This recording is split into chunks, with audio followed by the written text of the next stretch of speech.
Porteira aberta, seja bem-vindo ao podcast do Patrone, espaço para falar do agro com quem entende.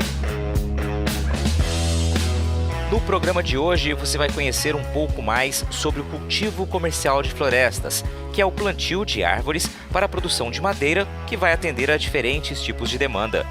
Quem investe neste ramo tem que ter muito planejamento, já que, dependendo da espécie escolhida, o tempo de espera até o corte pode demorar mais de 2 décadas. O nosso convidado é um engenheiro florestal que entende muito do assunto. Há 25 anos, ele deixou o estado de São Paulo para trabalhar com o cultivo de teca em Mato Grosso. A árvore exótica e de madeira nobre era pouco conhecida por aqui naquela época. De lá para cá, o estado tornou-se o maior produtor de teca do Brasil e um dos maiores produtores e exportadores de teca plantada da América Latina. Continue aí, que o bate-papo já vai começar.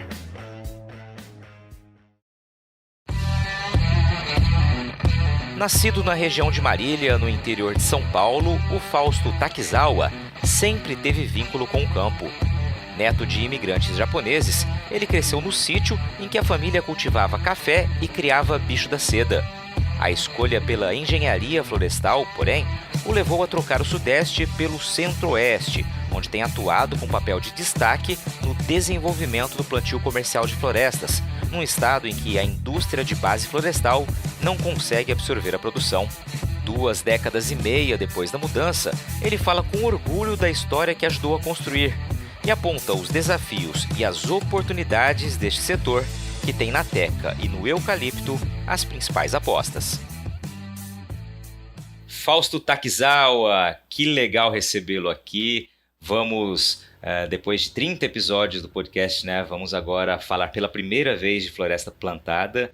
E ninguém melhor que você, que é um grande conhecedor desse assunto, As pessoas sempre o referenciam, como alguém que entende muito, conhece como ninguém aqui em Mato Grosso desse setor com tantas perspectivas, uma importância incrível aqui para o estado, que você vai explicar muito bem para quem estiver ouvindo. Então é uma honra recebê-lo aqui no podcast do Patrone, cara. Tudo bom? Tudo bom, Patrone. Cumprimentar e parabenizar, esse maravilhoso projeto de podcast, tenho escutado sempre, e será um prazer compartilhar um pouco do conhecimento aí com todos os ouvintes aí do podcast. Legal, cara. Antes de começar entendendo, conhecendo um pouquinho da tua história, eu queria que você já falasse pra gente o que é a floresta plantada, Que ramo do agronegócio é esse? Eu queria que você falasse um pouquinho disso. A floresta plantada, o grande destaque, o Brasil, ele tem um destaque enorme, Vamos falar em termos de país. O Brasil tem um destaque enorme e é inovador na floresta plantada, É o maior produtor de celulose, do mundo, E com a melhor tecnologia. O Brasil vende tecnologia, Então, a floresta plantada tem esse destaque. E o principal aqui, nós estamos falando de plantar árvore, Plantar árvore. Só que é uma árvore com finalidade econômica, Então, tem a visão romântica de plantar árvore, que é necessário também para recuperar, cumprir uma função ambiental bem específica, mas o que eu falo agora com você é o plantio de árvores para produzir bens de consumo, que é produzir, a priori, principal produto, madeira, que a árvore produz não só madeira, mas produz óleos, produz outros produtos não madeireiros que a gente chama. Então, é o plantio de árvores com finalidade econômica e suprir toda a necessidade não só do Brasil, mas de todo o planeta e o que a árvore tem a oferecer. Legal. Já começa explicando muito bem, e eu queria que você diferenciasse, se aqui há a diferença, para que o nosso público entenda bem, do manejo florestal das florestas nativas, Quais seriam as principais diferenças entre esses 2 pontos do setor? A principal diferença, de floresta plantada, fazendo uma analogia a um plantio de soja, a um plantio de milho, então a floresta plantada, assim, sendo bem simples, é igual uma agricultura de uma soja, de um milho, Então, ela basicamente se utiliza de solos já abertos, a floresta plantada não tem no seu perfil converter uma área nativa para plantar, não faz sentido, para o setor. Então, a gente pega a área, principalmente a área de baixa aptidão agrícola, né? A floresta plantada concorre com o alimento. Assim, a priori não, né? A priori, floresta plantada, até pela natureza do longo prazo, ela se utiliza de solos com baixa aptidão para a lavoura, né? Então, esse é o grande diferencial. Então, a priori, não é errado falar que a gente compete em área para produzir alimento. E fazendo uma analogia, é como se fosse uma agricultura de um plantio de soja, de milho, com um detalhe, o detalhe que a gente leva 7 anos para colher, para ter receita, no caso do eucalipto, e no caso da teca, levamos 20 anos, né? Algo assim para alguém que produz uma lavoura, talvez totalmente fora da casa, né? Um engenheiro florestal, um projeto florestal levar 20 anos para a conta fechar, ficar no azul, né? Então essa acho que é a principal diferença da floresta plantada da nativa. A nativa não, a nativa você já pega uma floresta pronta, né? A própria natureza te entrega uma floresta, e aí o manejo florestal nativo, né, que muitos colegas trabalham, você pega uma floresta pronta, já formada, a natureza formou, dizia assim, mas cabe a quem for manejar essa floresta nativa somente retirar o que ela tem capacidade de repor naturalmente, né? Então, a própria natureza repõe. Na floresta plantada, não. A gente se utiliza das melhores tecnologias para melhorar a produtividade. Quanto mais metro cúbico por hectare, a gente tem todas as ferramentas necessárias para fertilização, melhorar material genético, controlar um mato. Então, tem todo o manejo que uma agricultura, assim, uma analogia muito parecida com uma agricultura, tem que fertilizar, tem que controlar praga, tem que lançar mão de usar defensivos, né, porque tem doenças, então é uma agricultura, só que é uma agricultura de árvores ali, né, então é bem isso, e as regras ambientais para plantar floresta também, assim, é um pouco mais complicado que a soja, mas é, assim, anos-luz mais simples que um manejo de nativas, né? Porque é uma agricultura de árvores, então é mais simples em termos de regulamentos ambientais. Perfeito, muito bem explicado, exemplificado, e agora a gente já pode partir para a parte em que você vai explicar um pouquinho das suas origens, né? Como que o Fausto Takizawa chegou a se tornar um produtor, né, um plantador de florestas. Vamos contar um pouquinho da tua origem. Você me dizia antes de começarmos a gravar que é do interior de São Paulo, né? E já tinha ligação com o campo de família, ou seja, desde os seus avós, ali você cresceu no sítio. Vamos contar um pouquinho dessa história aqui para quem está ouvindo. Exatamente. Então, eu sou sansei, né, da terceira geração de japoneses. Então, meus avós vieram do Japão, né, em navio com 16, 17 anos, atravessando o mar e trabalhando no café, né? Então, eu cresci, morei no interior de São Paulo, região de Marília, num ambiente rural. Meu pai foi produtor de café, agricultura familiar, tá? Sericicultor, né? Para quem não sabe, produtor de bicho da seda, para fazer o casulo lá da seda. Então, essa ligação bem próxima desde toda a minha infância. E aí, assim, como é que veio... Tá, mas vou fazer engenharia florestal, né? Porque não agronomia. Então, teve uma participação, influência muito forte do meu irmão mais velho, né, que ele está no Mato Grosso, então ele entrou na agronomia 5 anos do que eu, fazendo a Exalc, né, a Exalc também, outro exalquiano, e ele sempre trazia material, né, da Exalc, toda vez que ele passava as férias lá no sítio com a gente, ele, olha, Fausto, olha aqui o material da agronomia, então eu vi a grade curricular da agronomia e falou, tem outros cursos também na Exalc, aí ele trazia material de toda a grade curricular da engenharia florestal. E eu vi que tinha muita coisa de madeira, né?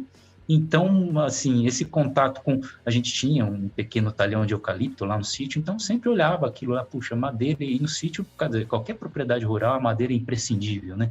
Então, teve uma ligação com madeira, e eu falei, puxa, engenharia florestal, então, né? Então, daí surgiu essa... Então, já entrei decidido... Assim, e graças a Deus passei, fiquei 5 anos na Exalc, né, estudando engenharia florestal, né?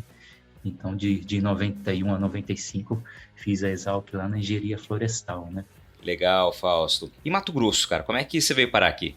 Como é que eu vim parar no Mato Grosso, né? Como é que o Mato Grosso, que historicamente o Mato Grosso, a aptidão sempre foi lavoura e pecuária, né? Porque totalmente fora do eixo, né? O eixo, assim, para quem conhece os cursos de agronomia E mesmo florestal, o eixo principal da floresta no Brasil, né, de engenharia florestal, sempre foi eucalipto para celulose, o eucalipto para compensado, para chapa de fibra, né? Então, e sempre foi essa formação na Exalc, né? Eucalipto de alta tecnologia, tudo. E, de repente, eu caí no Mato Grosso. Primeiro, bom, eu nessas visitas com meu irmão, tudo, meu irmão já no Mato Grosso visitando. E aí tive, assim, a felicidade de conhecer a empresa Floresteca, né? A Floresteca que começou a plantar teca no estado do Mato Grosso. Então, numa região totalmente fora do eixo de floresta plantada no Brasil e com uma espécie também bem atípica, né? A teca. A teca, naquela época, estamos falando de 96, quando eu me formei, a espécie teca, muito pouco conhecida no Brasil, né? Então, surgiu essa oportunidade, né? Então, a convite, aí eu fui convidado a trabalhar na Floresteca, né? Por um exalquiano também, o CEO da Floresteca é um exalquiano.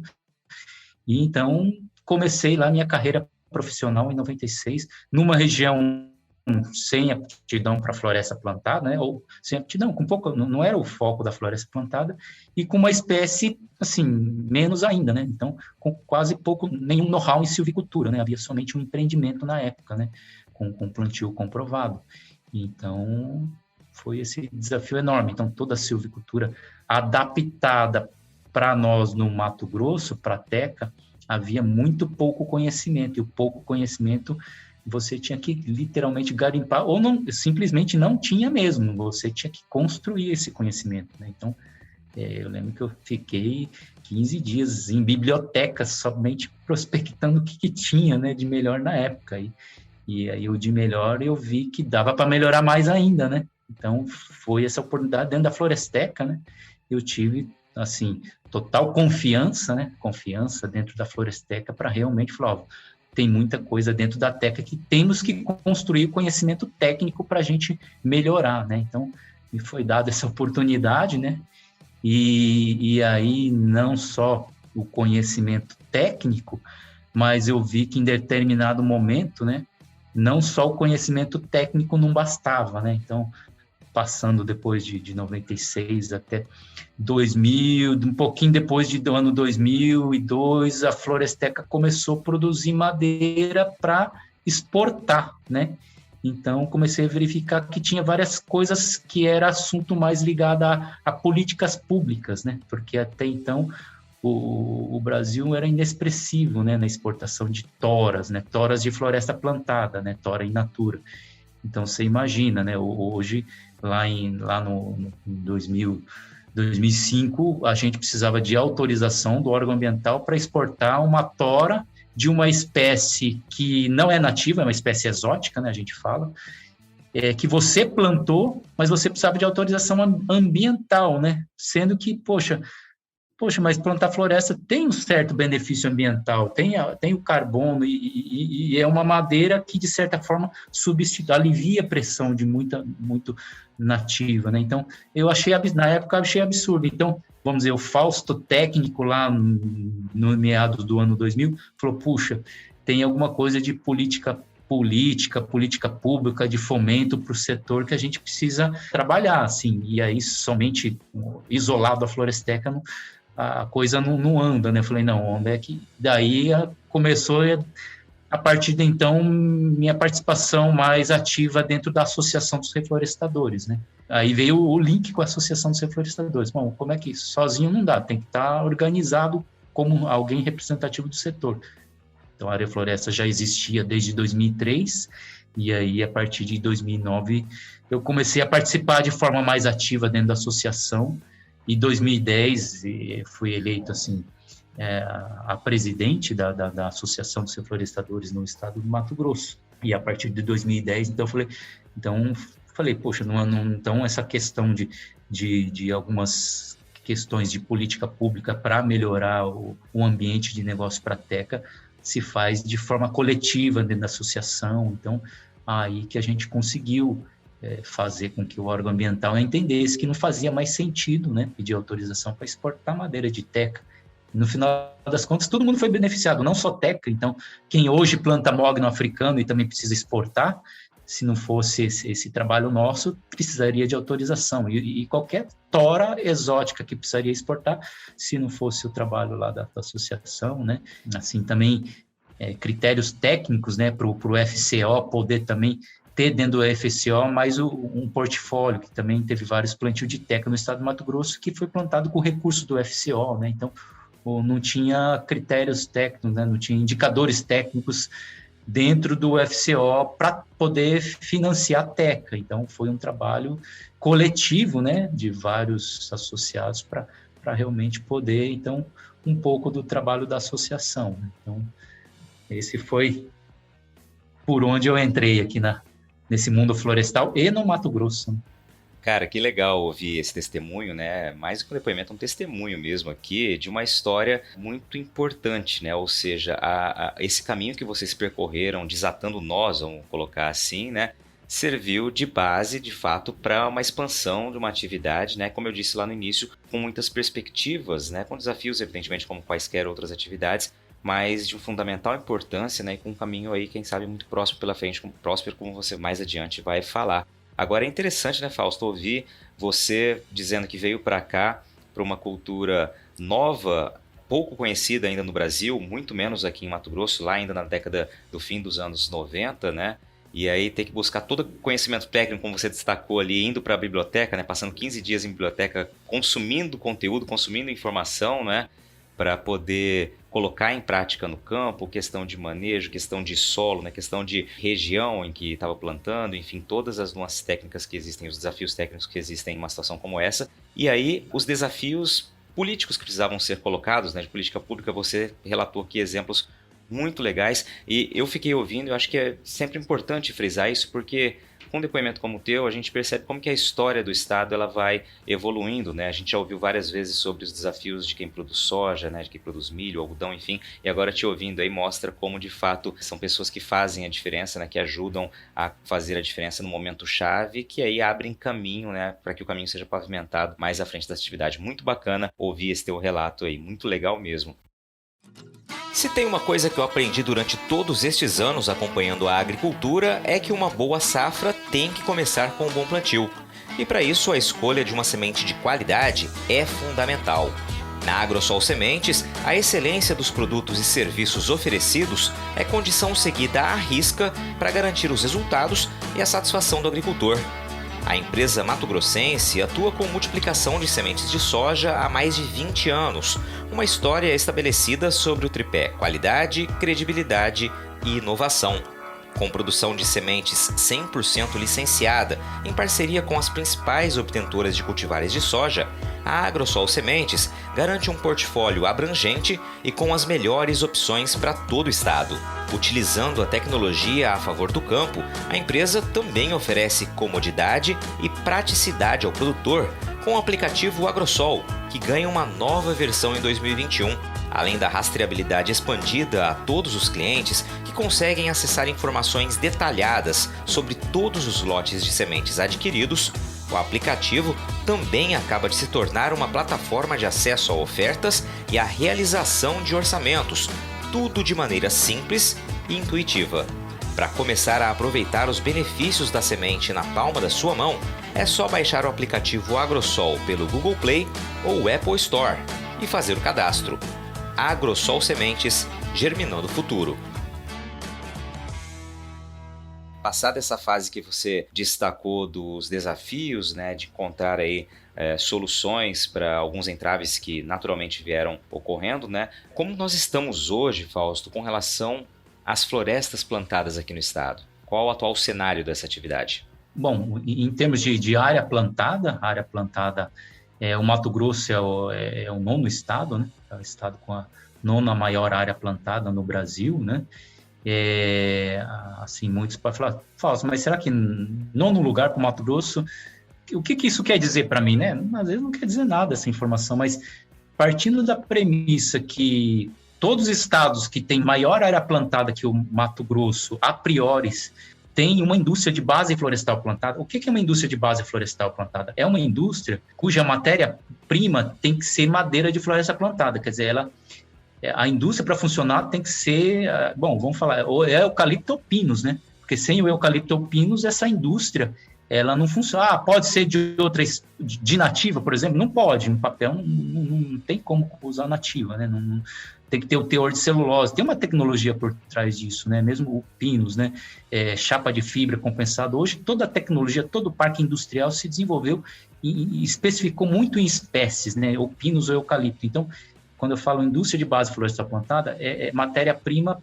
Então, os outros 8 estados que plantam mais que o Mato Grosso, todos têm indústria de base florestal plantada. Então, quando você fala Mato Grosso é o 9º, é um bom número, porque Mato Grosso ainda não tem uma indústria de base florestal plantada, não tem uma fábrica de celulose, o Mato Grosso ainda não tem uma fábrica de chapa de fibra, de compensado, de aglomerado, cuja matéria-prima é de floresta plantada. Então, aí vem a pergunta, mas então, por que se plantou tanta floresta no Mato Grosso? Qual o motivo, né? O que levou, então, o pessoal é doido, vai plantar floresta e não vai vender para quem? A resposta está aí, é o próprio agronegócio, né? Então, a mola propulsora, assim, eu diria que quem deu a faísca, foi... os primeiros plantios foi fomentado através de créditos de reposição, né? Então, assim, como é que é o crédito de reposição? Alguém que desmata dentro da lei, ou mesmo fora da lei, ele tem que pagar para quem planta, né? Então, esse crédito deu o start inicial para formar plantio de eucalipto e teca também, só que, num determinado momento, o agronegócio, as agroindústrias, né, secagem de grãos, esmagamento de grão, frigorífico, começou a despontar no estado do Mato Grosso. Havia uma abundância de madeira nativa, sim, havia, mas chegou um determinado momento que começou a ficar distante, não só a madeira nativa, mas também para muitos parece que não fez mais sentido, né? Temos que buscar fontes sustentáveis, né?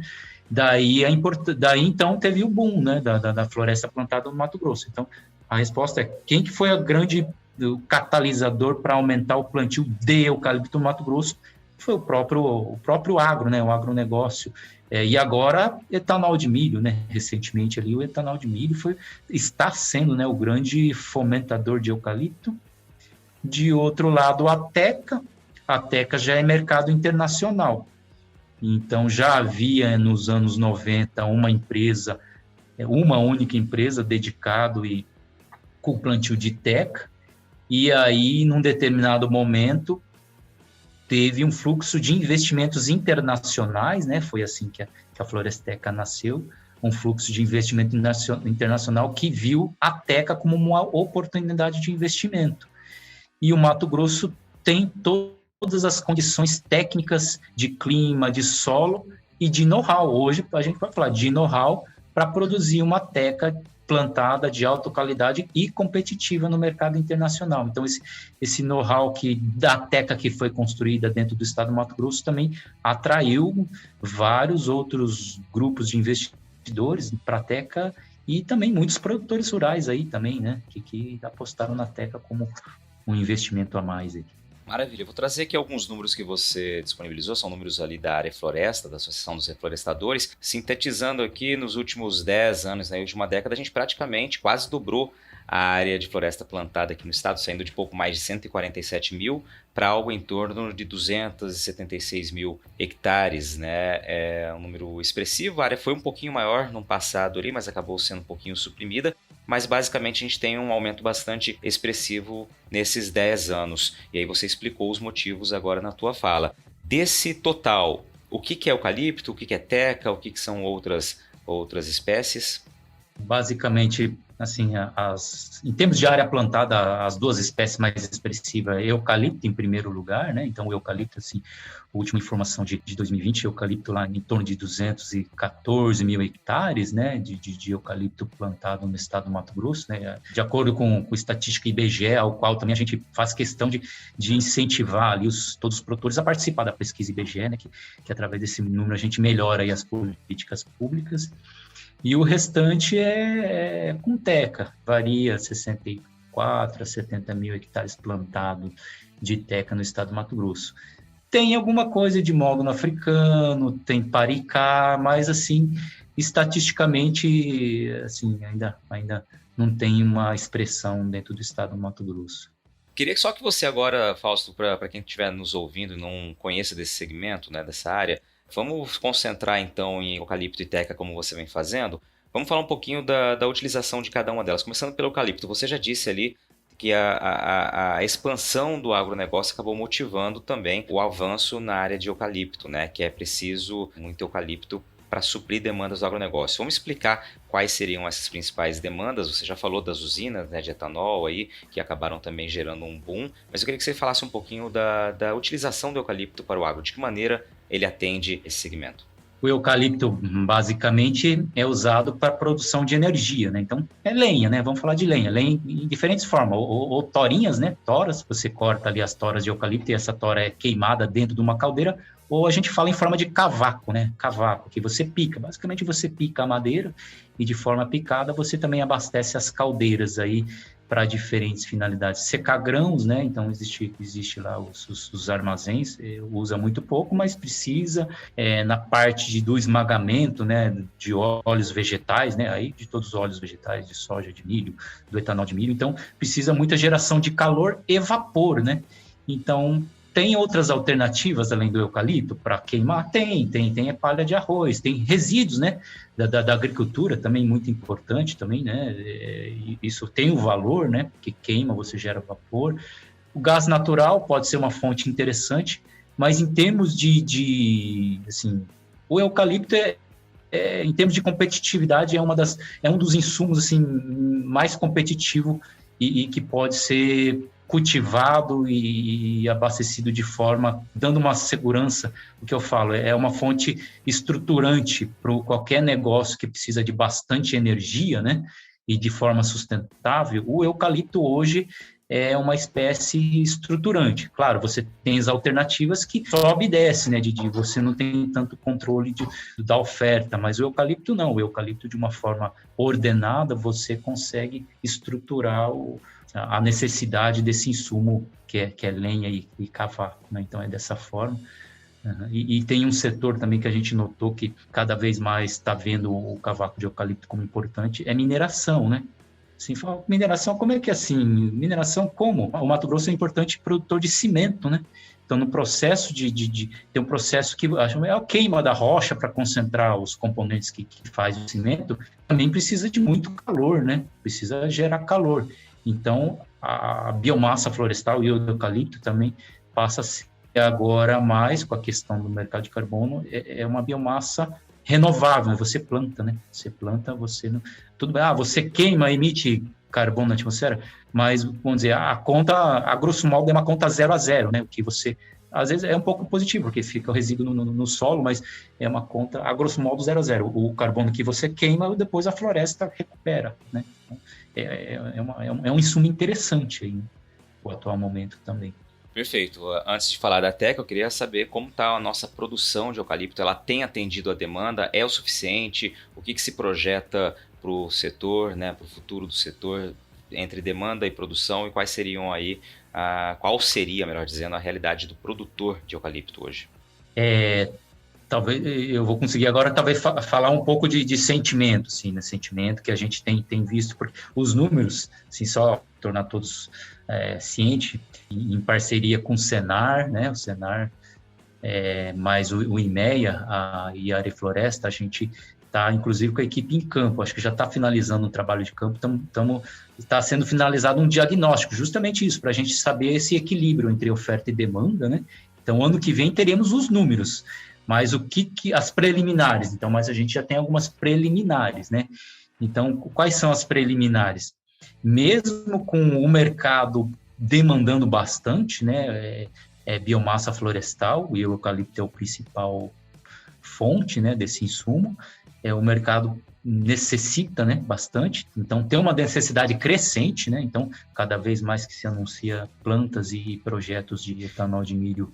E também existe uma promessa na divisa de Goiás de uma fábrica de celulose, né, da Euca Energy.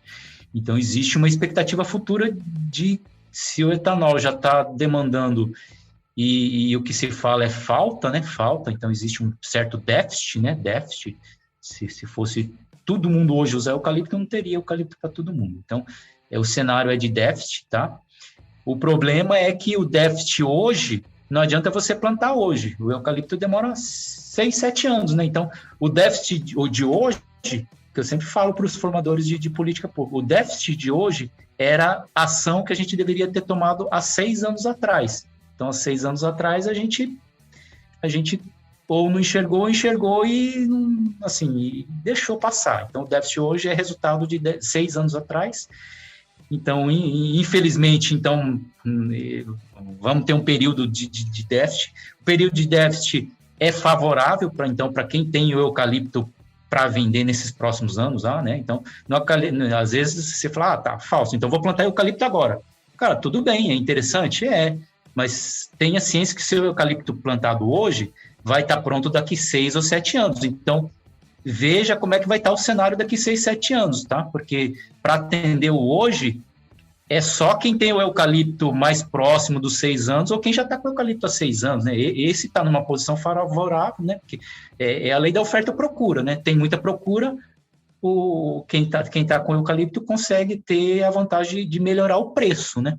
Só que a gente vende do eucalipto, a gente vem de um momento de anos atrás, onde o produtor foi bastante machucado, né? Muitos produtores tomaram prejuízo, né? Teve um momento de baixa de preço e os custos cada vez mais crescente, né?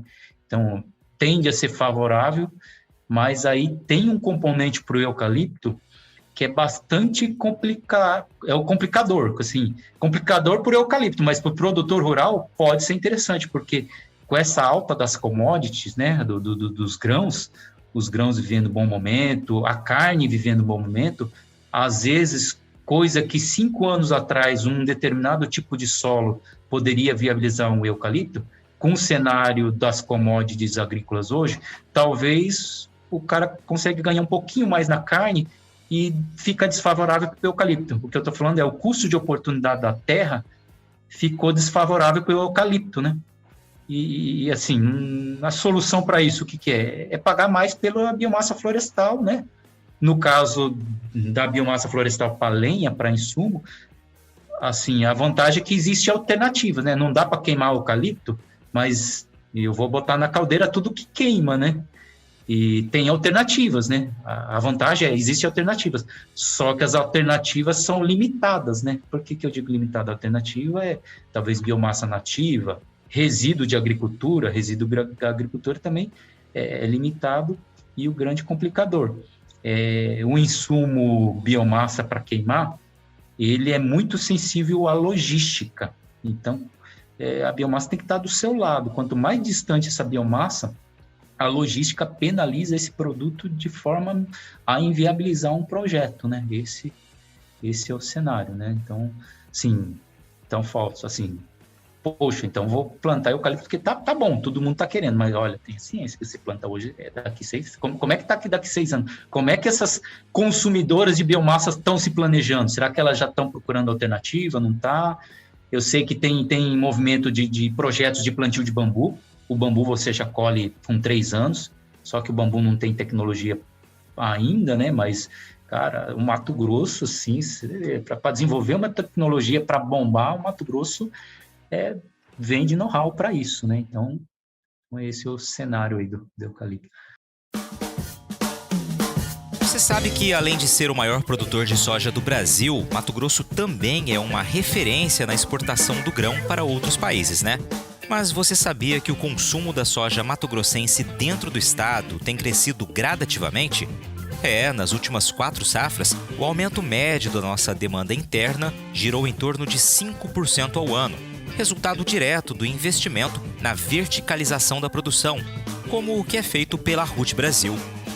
A empresa processa mais de 1.000 toneladas de soja por dia, transformando o grão em farelo, que atende aos mercados nacional e internacional, e óleo, que é direcionado para a produção de biodiesel. Instalada no Distrito Industrial de Cuiabá, a fábrica vive um momento de expansão, com expectativa de ampliar já para o ano que vem a capacidade de processamento para 1.400 toneladas de soja por dia. Fundada em 2016 por empresários com mais de 30 anos de experiência no agronegócio, a Ruth Brasil prioriza a qualidade dos produtos e serviços prestados, seguindo rigorosos programas de boas práticas de fabricação, com o orgulho de ser uma empresa que acredita em Mato Grosso. Para conhecer mais, acesse www.rutbr.com.br.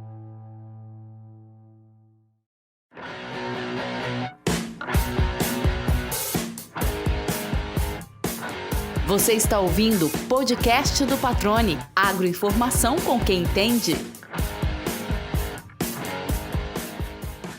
Você já pontuou aqui algo importante, então quem quer investir na produção de eucalipto visando essa demanda futura tem que fazer, claro, todo um planejamento, fazer um estudo de mercado, né, para entender como é que vai se dar ali na frente essa oferta e essa demanda, e disse que é muito sensível à questão logística, ou seja, você tem que estar inserido, evidentemente, num raio próximo àquele demandador, aquela empresa ou, enfim, aquela cliente que vai demandar o teu produto, esse é ponto. Você disse também que hoje o preço ele não é tão atrativo, já que, comparando com as commodities, o custo de oportunidade é desvantajoso para o eucalipto. E você falou que o déficit de hoje é resultado de ações que não foram tomadas 6 anos atrás. Eu queria juntar tudo isso agora, Fausto. Primeiramente, que ações ou quais ações precisariam ser adotadas hoje para que a gente não tenha um déficit no futuro? E, no segundo momento, né, ou você define a ordem de responder, hoje o valor pago compensa o custo?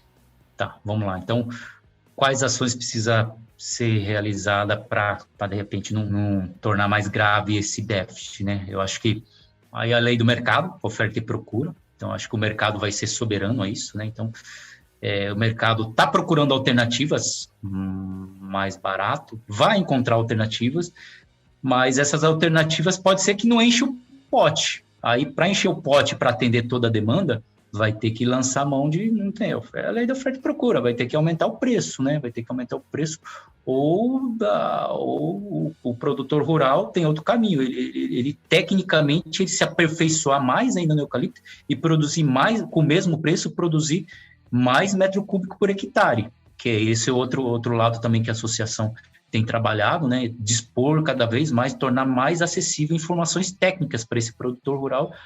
Vamos lá, o caminho.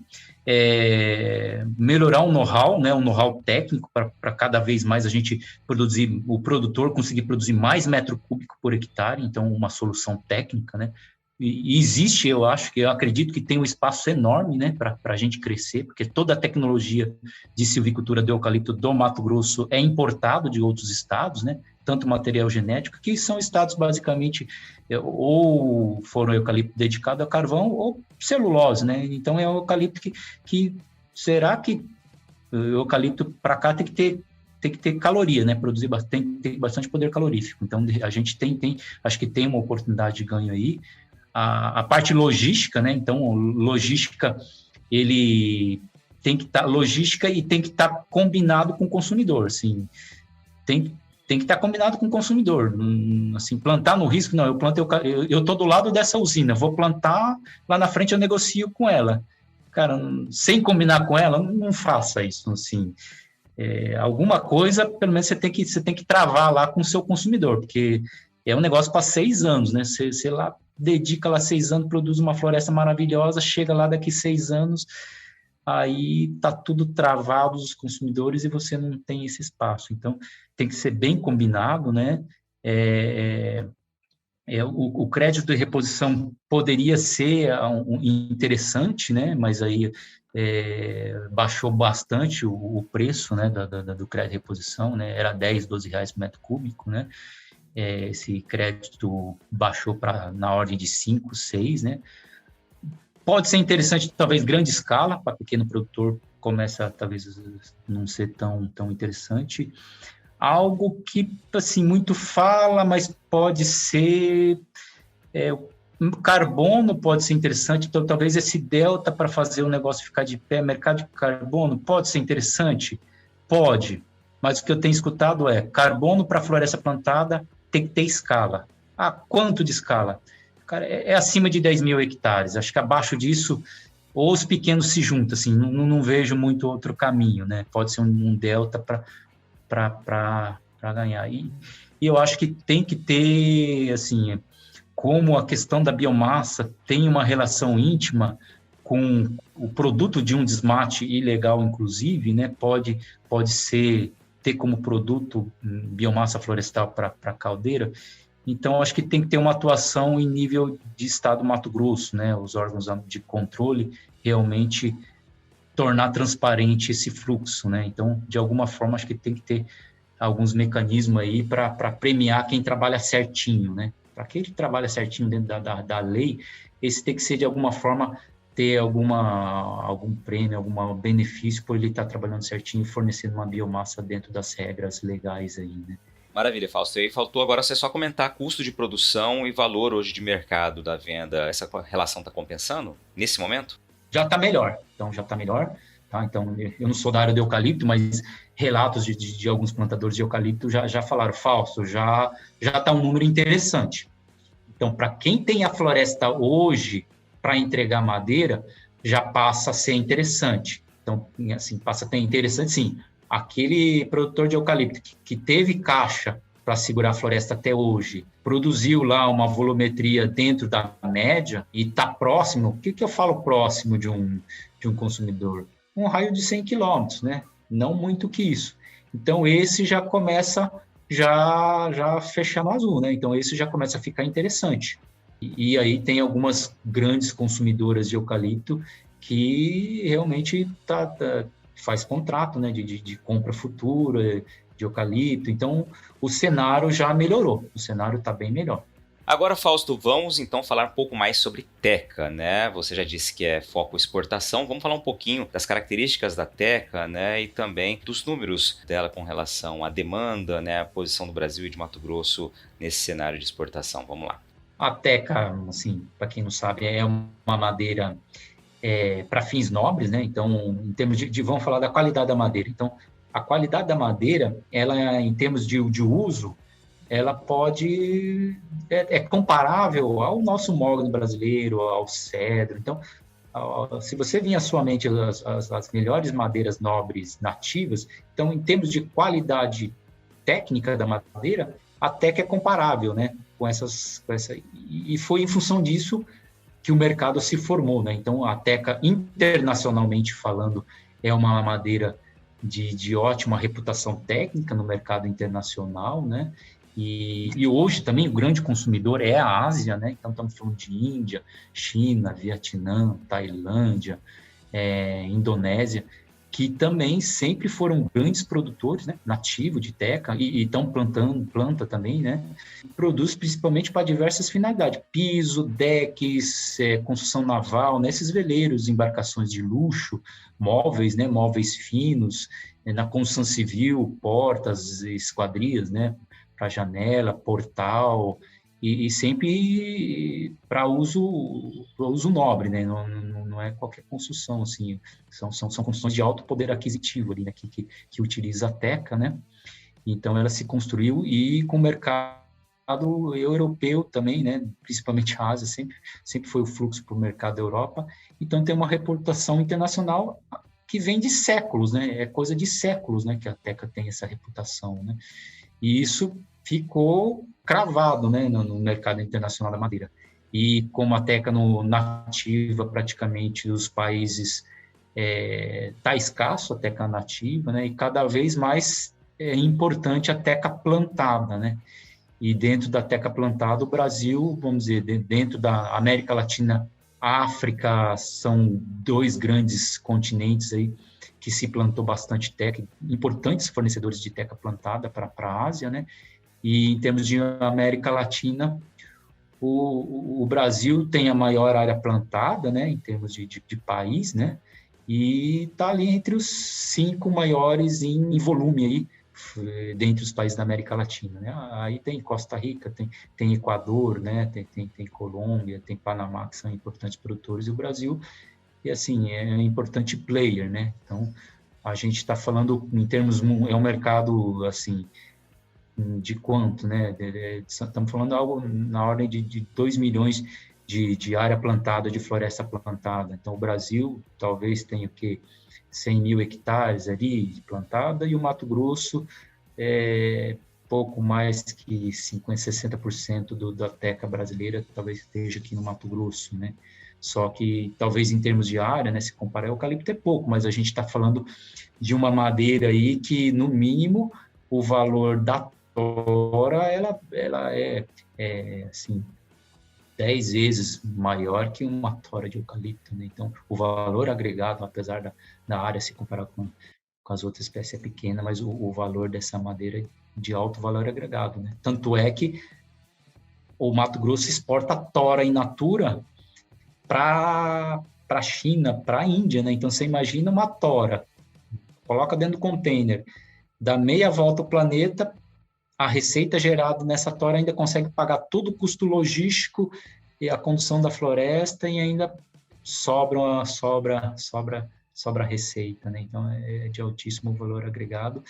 E é um mercado, assim todo o cenário futuro, né, de crescimento populacional, demanda por madeira nobre, aí a teca está inserida dentro das madeiras nobres, então existe um cenário crescente, né, de demanda por madeira nobre. Então, a teca plantada, ela, dentre as espécies tropicais que produz madeira de alto valor agregado, a teca é uma das únicas espécies que tem um mercado consolidado já há séculos, tem todo um know-how de silvicultura, já existe todo um trabalho de melhoramento genético, né? A gente está fazendo melhoramento genético de uma espécie que leva 20 anos, né? 20 anos para você, é um ciclo de 20 anos, né? Então, acho que é uma das únicas espécies nessa classificação da teca aí que pode ser plantado da forma que está sendo plantado hoje no Mato Grosso, e de forma sustentável e tudo mais. Legal. Só para a gente pontuar aqui, Fausto, falando em Mato Grosso, para onde vai a teca de Mato Grosso? Que países são os principais compradores? Para onde a gente está enviando esse produto? Então, nossos principais compradores é a Índia, né? O país indiano é o principal comprador, né? Então, madeira em escala é a Índia, né? Agora, se você quiser vender uma madeira teca mais premium, com uma exigência ambiental, né? Com uma pegada ambiental maior, aí a gente já está falando de uma China, de um Vietnã, não Índia, né? A gente fala mercado não Índia, né? Então, a Índia não, a Índia quer volume e preço, né? A Índia não está muito preocupado ainda, né? Com as questões de rastreabilidade, de como essa madeira é produzido, mas o mercado não Índia já tem uma preocupação, ele quer saber, tudo bem, você está produzindo tora de teca, mas e o que está por trás dessa madeira, né? Quais são as questões ambientais e sociais? Então, a teca já tem uma linha dentro do mercado da teca que está muito preocupado com a questão ambiental e social. Então, basicamente, esse é o mercado. Assim, o desejo seria vender direto para a Europa, né? Mas assim, a Europa você tem que vender madeira beneficiada, talvez o produto móvel pronto, coisa pronta de madeira, né? Então, existe possibilidade? Talvez existe, mas é um caminho longo a se construir, né? Tem o tal do custo Brasil aí, né? A Ásia ainda é muito competitiva nessa parte de indústria da madeira de teca, eles conseguem fazer produtos de teca assim, de alta qualidade a um custo assim, que entrega na Europa, que a gente ainda vai ter que quebrar muita cabeça para conseguir. E só para fazer uma observação aqui, né, Fausto? Quando a gente falava do eucalipto, que é preciso ter planejamento pensando daqui a 6 anos, na teca a gente está falando de 20 anos, apesar de ser uma maneira nobre que tem um espaço lá fora e um valor de remuneração, como você disse, um valor de venda que compensa todos os custos aí para atravessar o mundo, né? A gente está falando de uma atividade de longo prazo, um investimento de 20 anos. Qual a necessidade ou a importância do planejamento para quem também olha como uma possível oportunidade esse mercado? Eu dividiria, assim, aquele produtor ou alguém que esteja interessado na teca, né? Assim, eu trabalho, assim, numa empresa que é um grupo de investimento, né? Então, são grupos de investimentos internacionais, né? Que já tem na cultura investimento de longo prazo, né? Então, investimento a longo prazo para grupos de investimento tem que ter esse know-how, tem que ser grupos focados em longo prazo, né? Então, Fausto, puxa, mas eu não sou grupo de investimento, eu sou um produtor rural, mas eu gostaria de ter teca. Eu diria que tem espaço também, né? Então, dentro da associação, a gente tem pequenos plantadores, tem lá plantador com 50 hectares, tem plantador que são pecuaristas, mas planta teca. Aí, para esse pessoal mais produtor rural, assim, aí é uma leitura que eu faço de acordo com as conversas que eu tive com eles. Assim, tem aquele produtor rural que o dia a dia dele, né, o ganha-pão dele é uma atividade de pecuária, né? Acho que o melhor modelo é o pecuarista, né? É o pecuarista sólido no seu negócio, né? Porque também é aquele pecuarista que ainda está lutando, sofrendo na própria atividade dele, talvez não seja o caminho. Mas aquele pecuarista que está bem no negócio dele pode enxergar na Teca uma oportunidade literalmente, é isso mesmo, é uma poupança, né? Então, a Teca pode ser uma poupança para ele, né? Por quê? Porque, assim, fazendo uma leitura, assim, o dia a dia dele, ele já está bem, né? Ele já vive bem da pecuária, tem uma pecuária tecnificada, com bons indicadores, vive bem. E aí, de repente, ele tem um espaço a mais, planta lá, né, de forma integrada com pecuária, plantar a Teca. Então, a Embrapa tem know-how para isso, né? Então, a Embrapa lá de Sinop tem know-how de como fazer isso, a associação também pode ajudar, mas pode plantar a Teca junto com a pecuária. Então, de certa forma, vai falar, puxa, Fausto, então a Teca vai diminuir minha rentabilidade da pecuária? Se tecnicamente bem orientado, talvez não, às vezes não. Talvez pode ter aquela impressão que no curto prazo diminui a rentabilidade, mas aí pensa comigo, ao longo do tempo, a hora que chegar lá os momentos de você fazer o corte da árvore, você tem aquelas entradas de receita em dólar, né? Em dólar. Puxa, mas aí vem a pergunta, puxa, Fábio, mas eu sou um pequeno produtor, como é que eu consigo exportar para a Índia? Então, a grande vantagem foi esses vários plantadores de teca de maior escala criou um cluster, como se fosse um cluster. Então, hoje existe um fluxo muito grande de indianos e traders que vêm no Mato Grosso. Então, no que ele vem negociar com algum plantador médio e grande, ele acaba que também negocia com os pequenos. Então, criou um ambiente que o pequeno, ele pode ser incluído também, né? Então, pode ser interessante. E tem também aquele pequeno, mas aí é coisa bem de localidade, ele tem que prestar atenção em que local ele está inserido. Tem um exemplo de um associado que ele plantou teca do lado de uma área urbana, onde existe um vazio de madeira, né? Madeira, assim, tipo simples, para fazer um galinheiro, para fazer um curralzinho, coisa simples do dia a dia, mas é uma área urbana que demanda. Então, ele falou, aí ele comprou lá uma serraria portátil, ele falou, Fausto, olha, eu estou feliz, porque ali do meu lado mesmo, tem gente que vem na porta do meu sítio, tem 50 hectares, e compra minha madeira, né? Então tem essas diferentes visões, né? A Teca, como para ser oportunidade para um grupo de investimento, que é o perfil da empresa que eu trabalho, a Teca para um produtor, para uma integração para o pecuarista, que pode enxergar nela, né, uma poupança, né, e a Teca, de repente, para alguém menor aí, que de repente tem um nicho ali, né. Qualidade e credibilidade. Na era da informação e com tantas notícias falsas, é fundamental saber onde encontrar conteúdos produzidos por quem sabe que o bom jornalismo exige responsabilidade. E foi comprometido com você que o portal Leia Agora montou uma estrutura robusta, com uma equipe experiente focada em comunicar de um jeito diferente e dinâmico. O portal se tornou a primeira multiplataforma com conteúdo online e audiovisual em Mato Grosso. Lá você fica sabendo tudo sobre política, esporte, cultura, entretenimento e também sobre agronegócio. Toda quarta-feira à noite tem o programa Agro Agora, apresentado pela produtora rural Adriane Steinmetz, que, aliás, foi a entrevistada do episódio número 5 do podcast. Vale a pena você conferir a história dela. No Agro Agora, a Adriane fala de temas importantes do setor, com o conhecimento de quem também está do lado de dentro da porteira. Para acessar todo esse conteúdo no site ou nas redes sociais, é só digitar leiagora.com.br. Cara, que legal poder ouvir uma aula, né, sobre floresta plantada. Você trouxe aí um pouco de história, um pouco de atualidade e um pouco de futuro também. Te agradeço por participar aqui. O espaço está aberto, né? Caso você queira ainda trazer mais alguma informação, alguma consideração, fique à vontade, cara. Patrônio, agradecer, fico muito honrado, né, de participar do seu podcast, né, porque só time top, né, só time top do agro ali no seu podcast, né, então a gente está num podcast junto com essa turma, né? É uma honra, tá? Parabenizar toda a sua iniciativa ali, né? E também escutei lá vários exalquianos, né? O Melanina, o Prudêncio, que é o Paulo Ozaki, o Otávio Celidônio, né? Então, também muitos exalquianos aí também. É uma comunidade, o pessoal fala que nós temos um bairrismo aí, né? Mas a paixão ali pela Exalc que abastece todo mundo, né? Cara, eu pensando ontem, você sabe que a Exalc, a gente tem uma associação dos exalquianos no Mato Grosso, né? A EMAT. Então, todo ano a gente se reúne, né?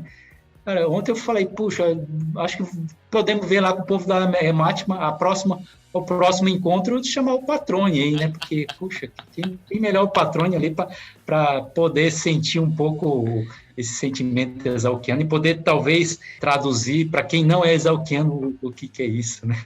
Vou te comentar lá no grupo ali. Que legal!